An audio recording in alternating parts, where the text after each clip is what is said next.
Kita dianjurkan untuk menghidupkan semua waktu di bulan Ramadan. Terutama ada 3 waktu yang sangat dianjurkan oleh para ulama untuk kita hidupkan, untuk kita isi dengan perbuatan taat, dengan munajat dan dengan doa. Karena 3 waktu ini diantara waktu-waktu yang mustajabah. Mustajabah, di waktu-waktu yang dikabulkan doa di dalamnya.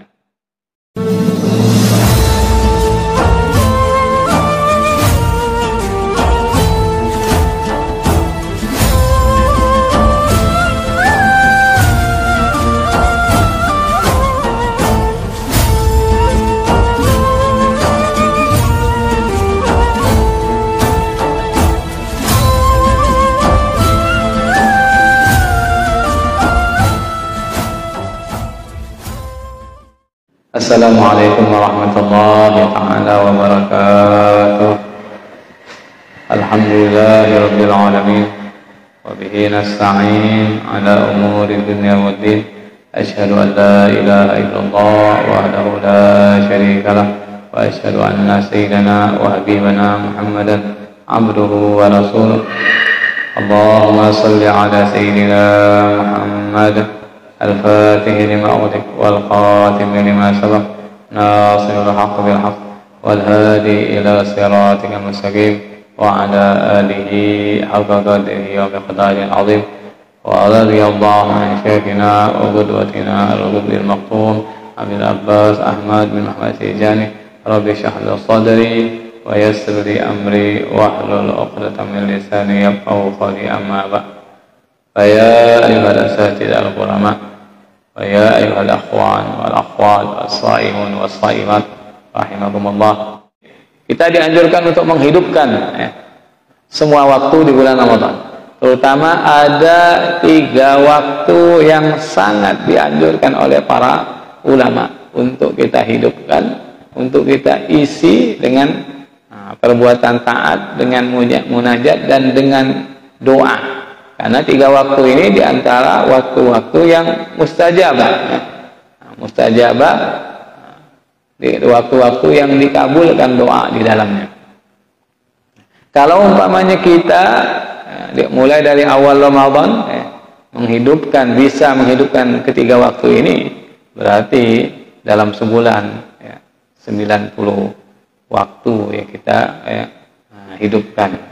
Kalau umpamanya kita jaga ketiga waktu ini minimal ini ketiga waktu.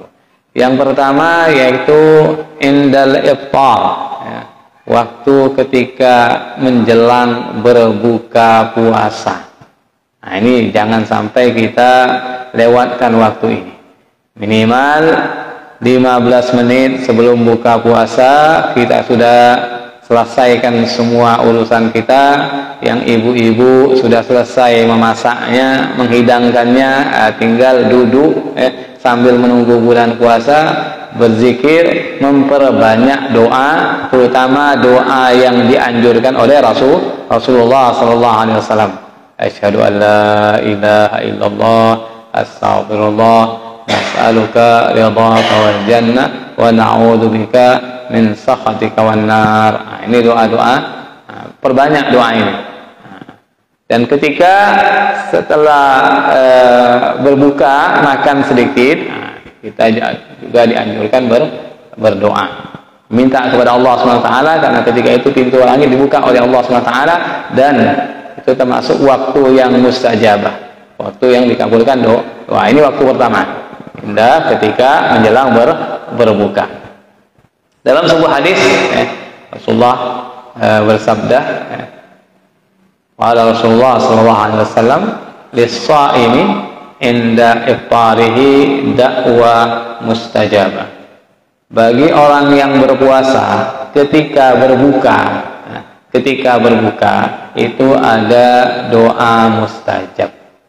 Makanya ketika kita berbuka itu jangan sampai lupa untuk berdoa. kita makan kurma sedikit, minum air. Nah, setelah itu kita minta berdoa kepada Allah Subhanahu wa taala, minta hajat kita, hajat dunia, hajat akhirat. Doakan kedua orang tua kita, doakan guru-guru kita, anak-anak kita, teman saudara dan semua kaum muslimin, doakan. Nah, sebelum kita mendoakan diri kita sendiri, doakan dulu kedua orang tua kita, guru kita, teman kita, murid kita, saudara-saudara kita dan semua kaum muslimin, baru kita minta untuk diri kita sendiri.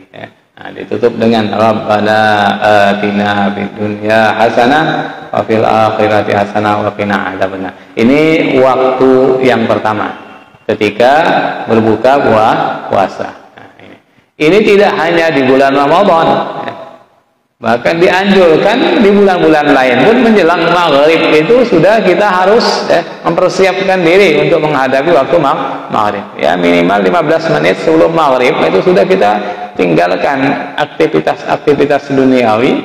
Nah, kita sibukkan berzikir sampai masuknya waktu maghrib. Nah, bahkan para ulama sebelum 1 jam ataupun setengah jam sebelum maghrib itu mereka sudah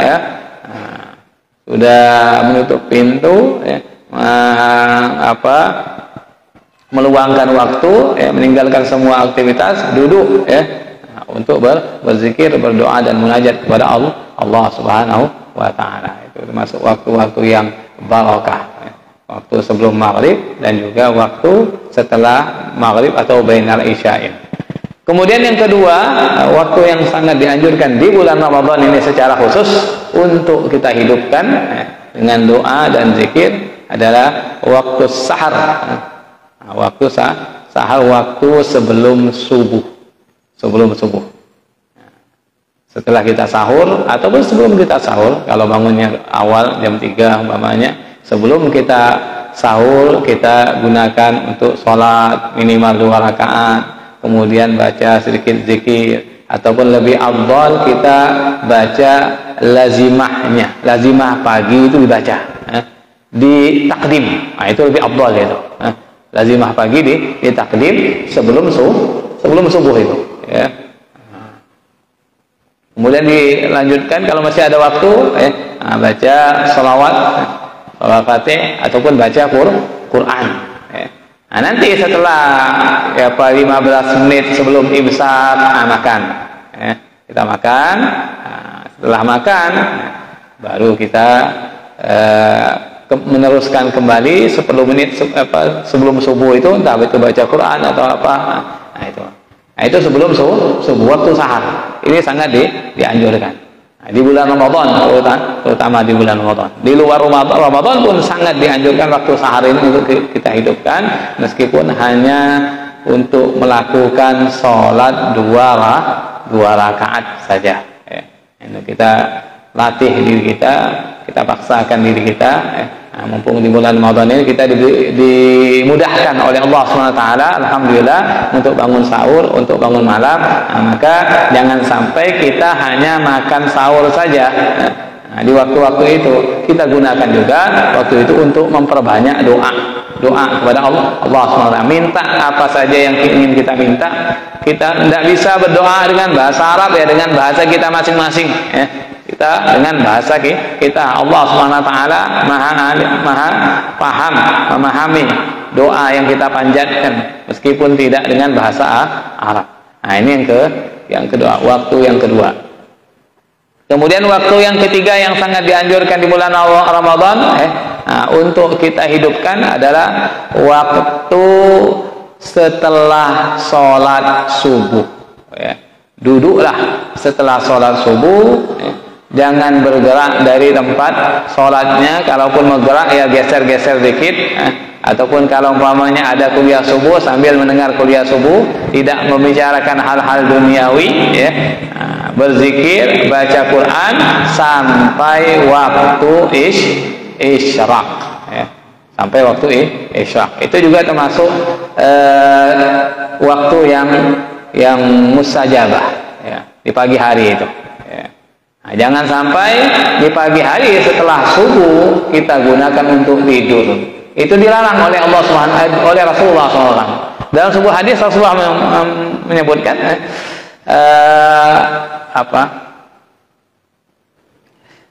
lupa teks hadisnya, yang artinya tidur pagi itu akan mencegah rezeki.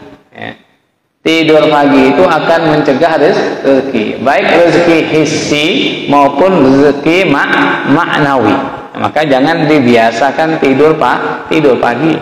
Kalau mau tidur di pagi hari setelah isyraq, setelah waktu isyraq. Kemarin sudah saya jelaskan sedikit tentang isyraq itu. Jadi setelah subuh, setelah subuh, maka tunggu sebentar. Jadi sampai masuk waktu isyraq, setelah isyraq baru pulang ke masjid. Inilah yang biasa rutin dilakukan oleh Rasulullah. Tidak hanya di bulan Ramadan, di setiap hari beliau seperti itu Rasulullah. Jadi setelah sholat subuh. Kemarin sudah saya sampaikan ada sebuah hadis yang ditulis oleh Imam Nawawi dalam kitabnya Al-Azkar. Hadis Rasulullah SAW bersabda dalam hadis itu, barang siapa sholat subuh berjamaah, kemudian setelah sholat subuh dia duduk di tempat sholatnya, tetap ia tidak pulang ke rumahnya, tidak bergerak, tidak tidur, dia tetap di tempat sholatnya berzikir, entah itu baca istighfar, tasbih, sholawat ataupun baca Quran, sampai masuk waktu isyraq, lalu dia sholat 2 rakaat, maka Allah Subhanahu wa Ta'ala akan memberikan dia pahala seperti orang yang berhaji dan berumrah. Tam Jadi setelah itu dikasih oleh Rasulullah tam, sempurna.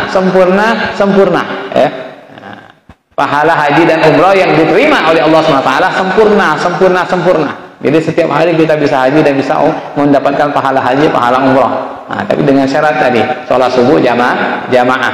Kemudian setelah sholat subuh jamaah, tetap di masjid ataupun di musholah, menunggu sampai masuknya waktu isyraq. Kemudian setelah masuk waktu isyraq, sholat 2 rakaat. Sholat 2 rakaat. Sholat isyraq, misalnya sunatal isyraq 2 rakaat. Di antara ulama, ada yang melakukan sholat itu dengan 5 niat. Jadi tidak hanya sholat isyraq, tapi sholat isyraq, sholat hajah, sholat istikharah, sholat taubah, sholat hifid. Sholat hifid. Ini sholat duha setelahnya nanti sekitar jam 7 ataupun jam 8. Jadi menurut Imam Ibn Hajar, sholat isyraq dengan duha itu berbeda. Walaupun ada sebagian ulama mengatakan bahwa sholat isyraq itu sama waktunya dengan sholat duha. Tapi menurut Imam Ibn Hajar berbeda. Sholat isyraq berbeda, sholat duha berbeda. Maka ada yang melakukan sholat dengan 5 niat tadi. Sekali sholat tapi 5 niat. Dapat. Jadi sama seperti melakukan 5 sholat ya. Kan sholat yang 5 sholat ini memang kita dianjurkan untuk kita lakukan. Sholat hajah, istikharah, sholat taubat, sholat isyraq sama hifid. Sholat hifid itu sholat penjagaan. Kita niatkan sholat hifid dalam itu niatnya itu sholat untuk penjagaan untuk diriku, orang tua dan keluarga dan saudara-saudaraku. Kita niatkan ketika itu. Ketika kita niat takbir, isyraq, hajah, istikharah, taubah, al-hifid untukku atau anak dan istri dan orang tuaku. Itu ketika sholat. Adapun bacaannya itu yang biasa dulu anak dapat ijazah dari guru itu, bacaannya ketika sholat isyraq itu 2 rakaat membaca 4 surah dengan 5 niat tadi. 2 rakaat. Rakaat pertama membaca Iqra sampai selesai. Iqra bismi rabbikal ladzi khalaq. Kemudian inna anzalnahu fi lailatul qadr. Ini rakaat pertama. Membaca Iqra sama inna anzalna. Rakaat kedua membaca surah Idza zulzilatil ardu zilzalaha sama surah Li'ila fi Quraisyin. Ini 4 surat ini memang surah-surah untuk membentengi diri dan keluarga kita. Ini surah-surah hifid itu. Jadi rakaat pertama surat Iqra sama Inna Anzalna, ya. Kemudian yang kedua rakaat kedua surat Iza Zulzilatil Ardu Zilzalaha sama surah Li'ila fi Quraisy al-Quraisy itu salat Isyaq, ya. Jadi lakukan itu, ya. Insya Allah hari-hari kita, hidup kita akan dijaga oleh Allah Subhanahu Wa Taala. Dan kalau kita ingin dapat tadi seperti pahala haji dan umrah, itu salat subuh berjamaah. Adapun untuk ibu-ibu, ini ada keistimewaan, tidak harus ke masjid mushola, ya. Tidak harus ke masjid mushola. Ini keistimewaan untuk perempuan, ya. Ini meskipun ibu-ibu itu tidak berjamaah, sholat di rumahnya, tapi tepat waktu, ya. Sholat tepat waktu, subuh, sholat sendiri di rumahnya, kemudian dia duduk di tempat sholatnya sampai waktu isya, dia sholat isya, sama dapat pahalanya seperti laki-laki yang jamaah di mushola di masjid, ya. Dapat pahala haji umrah, ya. Itu ibu-ibu. Para istri Nabi itu ketika diantaranya dalam riwayat Ummu Habibah, ketika Nabi itu pulang dari masjid, Ummu Habibah itu masih muter tasbihnya masih, ya. Dia masih berzikir di waktu isya. Nah, itu untuk ibu-ibu. Tapi kalau laki-laki syaratnya harus berjamaah ke masjid atau musola. Nah, karena perempuan itu tidak dianjurkan untuk berjamaah. Bahkan dalam sebuah hadis disebutkan, sholat di rumah lebih afdal bagi kaum wanita, apalagi zaman sekarang ini, zaman fitnah ini, zaman fitnah ini sholat di rumah itu bagi perempuan lebih afdal. Dalam sebuah hadis Nabi mengatakan, khairu masajidin nisa qa'ru buyutihinna, sebaik-baik masjid bagi kaum wanita itu adalah dalam rumahnya, terutama wanita yang masih gadis, yang masih perawan, itu supaya sholat di rumah itu lebih afdal. Karena kalau sholat ke masjid, mushola akan menimbulkan fitnah. Apalagi dari rumah mau pakainya celana pendek, pakai baju pendek ke mushola ke masjid. Setelah sampai di masjid mushola baru pakai mukenahnya. Pulangnya begitu lagi dibuka. Jadi mau ibadah maksiat dulu. Kemudian setelah itu maksiat lagi, ya. Lebih baik di rumah kalau seperti ini. Kalau mau umpamanya ke masjid atau mushola, ya pakai dari rumah, mukenahnya itu dipakai dari rumah, ataupun pakai menutup aurat, menutup aurat semuanya baru ke masjid atau mushola. Kebanyakan yang kita saksikan kan begitu. Perempuan yang mau ke mushola masjid itu kadang-kadang dia tidak menutup auratnya.